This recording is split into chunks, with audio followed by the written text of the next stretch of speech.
Hi, I'm Dr. Katherine Wallace, and welcome to this SSO pre-concert talk, From Adolescence to Adulthood, Mozart's Coming of Age as a Composer.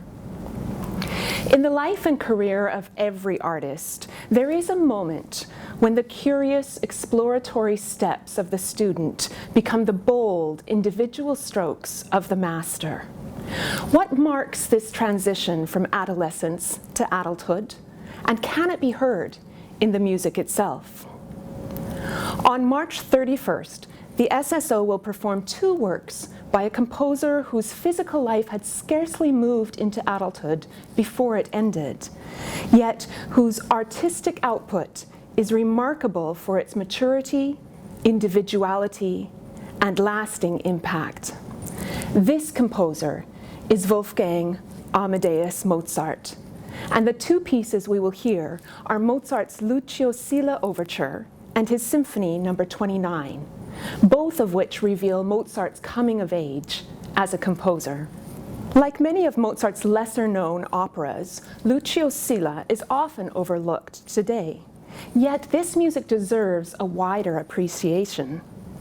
Combining a historical Roman setting with a fictional love story, Lucio Silla contains well-crafted recitatives, arias that showcase a variety of form and style, scenes remarkable for their richness of expression, and not least, an engaging overture. The opera's premiere in Milan was beset with what Mozart's contract calls, quote, the usual theatrical accidents and princely interventions. Firstly, the principal singers were late arriving in Milan for rehearsals. Then the librettist, Pietro Metastasio, insisted on adding a completely new scene. And a last-minute replacement had to be found for the supporting tenor. These events affected not only the rehearsal schedule, but also the composition of the work itself. For you see, Mozart only wrote the bulk of the opera after he had met the principal singers. Well, further theatrical accidents and princely interventions occurred on opening night, the 26th of December, 1772. After waiting 3 hours for the guest of honor, Archduke Ferdinand, to arrive, the tenor's clownish overacting elicited laughter from the audience, and this caused the soprano to miss her lines. Furthermore, the castrato famously upstaged the jealous prima donna, making her furious throughout the performance. Yet, despite all this, Mozart's Lucio Silla was a success. The young composer's music was still worth hearing. Now, when we talk about these long-dead, now greatly admired composers and compositions of the classical era, we tend to view this work as a complete body. We can easily compare one piece to another, just as we shelve one composer next to another in our playlists. But I think it's important to remember just who Mozart was when he wrote the Lucio Silla overture. In 1772, Wolfgang Amadeus was all of 16 years old. Yet Lucio Silla was his 135th composition and his 7th full opera. He was no longer a precocious child prodigy. At 16, Mozart was, nevertheless, an adolescent, stretching his wings and often chafing at the bonds that held him to family and place.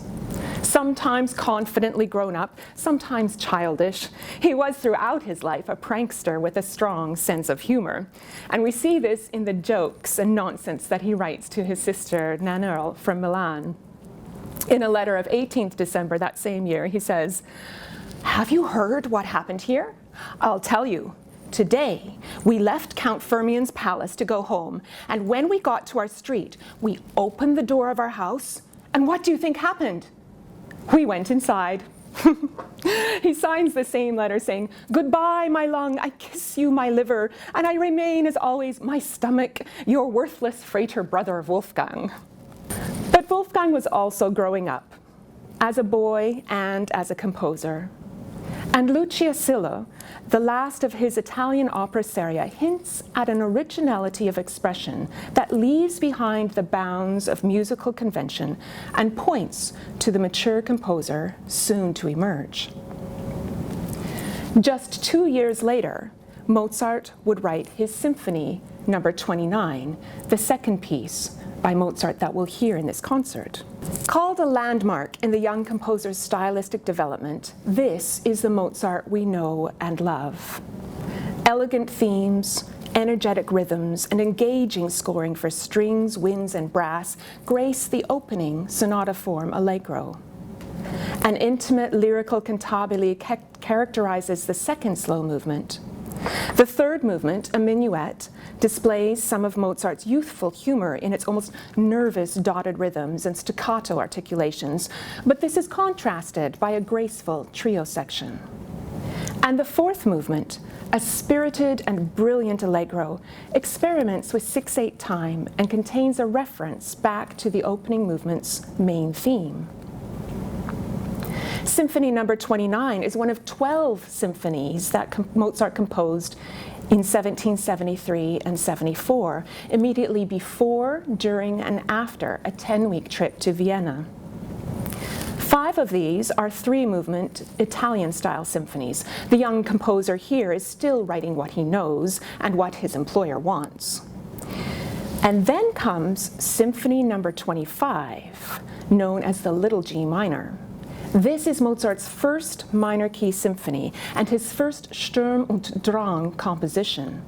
It is full of urgency and emotional turbulence. Its musical ideas are forceful, and the harmonic direction is bold and clearly executed.